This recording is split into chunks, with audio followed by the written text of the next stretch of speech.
first video, I wanted to talk about Anita Sarkeesian. I know her videos have been covered to death, but I thought it would be a good way to start my channel and get a feel for making videos. So, without further ado, let's jump right into the video on Rogue One. Shortly before Rogue One was released, a clip of the late, great Carl Sagan discussing the original Star Wars made the rounds on social media. In it, Sagan noted the fact that the people who populated the fictional sci-fi setting in the film were almost entirely white. Star Wars and a whole bunch of other things. They're all white. The skin of all the humans in Star Wars, oddly enough, is sort of like this. Right. And not even the other colors represented on the Earth are present, much less greens and blues and purples and oranges. They did have a scene in Star Wars with a lot of strange characters. Yeah, but none of them seem to be in charge of the galaxy. Everybody in charge of the galaxy seemed to look like us. Now, I've seen Anita employ this tactic before in her videos, but what she's doing here is cherry-picking a very particular segment of Carl Sagan, where he was discussing one thing, and made it seem like he was discussing a totally different topic. If you watch the entire interview with Dr. Sagan, you will see that he wasn't concerned that Star Wars didn't have enough diverse humans in the film, but rather that there were humans at all, because it took place in another galaxy. If you're interested in seeing this interview, I've left a link down in the description below. It's wonderful that 39 years after the release of that film, Rogue One rectifies this issue to some degree, giving us a vision of a galaxy far, far away that more closely reflects the diversity of humanity here on Earth. In A New Hope, the headquarters of the Rebel Alliance on Yavin 4 is populated almost entirely by white people. If the Empire has this kind of power, what chance do we have? In Rogue One, the rebellion really does appear to be an alliance of people from a range of places and cultures, desperately united against a common enemy. It's refreshing to behold, and it highlights the fact that the original Star Wars, and most films out of Hollywood before and since, function to center and glorify whiteness, marginalizing people of color in the process. I don't disagree that the cast is more diverse, and on a purely science fiction basis, you would expect people from other planets and galaxies to be diverse. But like Carl Sagan said, they most likely wouldn't be human-minded like us. So if Anita was truly concerned about the accuracy of what people in the Star Wars universe look like, then her argument should be focused on humans and not gender or race as we know it. However, it seems to me that she's more concerned with who the actors are and what their gender or race is than the story itself. But while Rogue One succeeds in the big picture sense of depicting a crucial moment in the rebellion's struggle against the mighty and oppressive Empire, it fails to make us care about the individual characters who are swept up in this conflict. The film is so densely plotted, so busy advancing the particulars of its story, or plowing through one of its many visually impressive action scenes, that it rarely takes the time to breathe and let us get to know the people who are doing the fighting. I simply disagree. I felt quite attached, especially towards the end of the movie. However, this is simply her opinion, and I take no issue with it. I'm going to skip a different video because it's more opinion about the film, and I don't really find it all that important to go over. However, I will say that I disagree with her almost completely on those opinions. Rogue One's central character is Jyn Erso, a young woman with a close personal connection to the development of the Death Star, a connection the rebellion hopes to exploit in order to deal with the Empire's terrifying new weapon.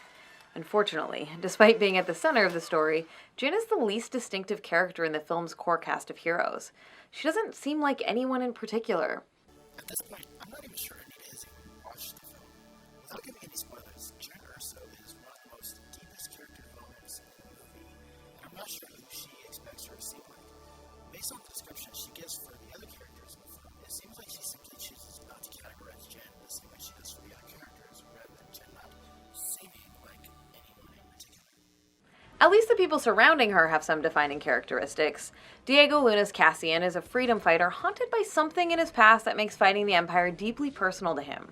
Donnie Yen plays Chirrut Imwe, a blind disciple of the Force whose connection with his gruff friend and protector, Baze Malbus, is the most emotionally involving relationship in the film. Even Saw Gerrera, played by an underused Forrest Whitaker, is more well-defined than Jyn. Gerrera is a former ally of the rebellion who has been written off as too much of a militant extremist and who now fights his own kind of resistance. Because Anita wouldn't, I thought I might give Jyn some defining characteristics. So here we go. Jyn Erso is the daughter of Galen Erso, who was forced to work for the Empire. Struggling with the love of her father and the hatred for the Empire, Jyn was finding her role to play. Should she fight for the rebellion, or live her life hiding from the reality of war? Both Cassian and Saw Gerrera are characters who have done morally questionable or reprehensible things in the name of fighting back against the Empire.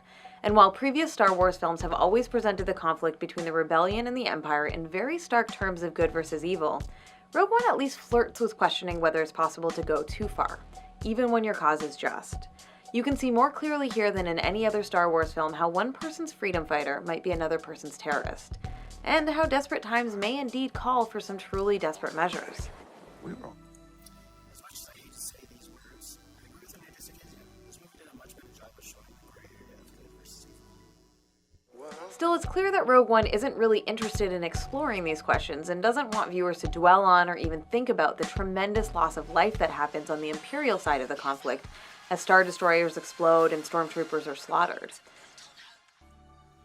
It is true that you aren't supposed to film much from the death on the Imperial side. This is mostly a byproduct of war, however. When it comes to war, humans don't usually care about the amount of death to the other side's malicious forces.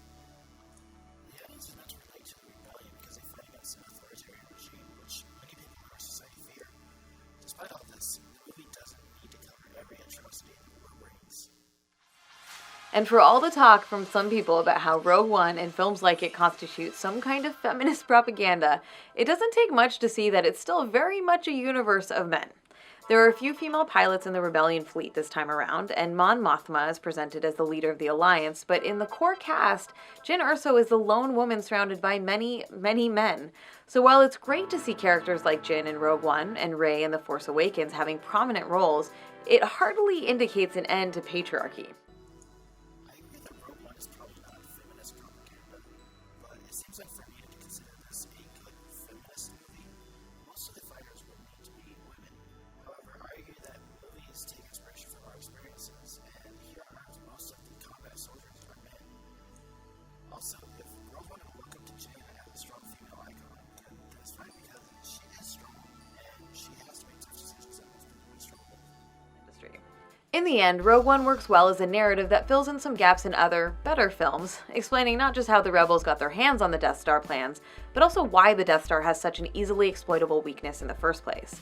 But because so much of its focus is on communicating plot and not enough focus goes into developing its characters and their relationships with each other, the all-important human element gets a bit lost in all the sound and fury of war.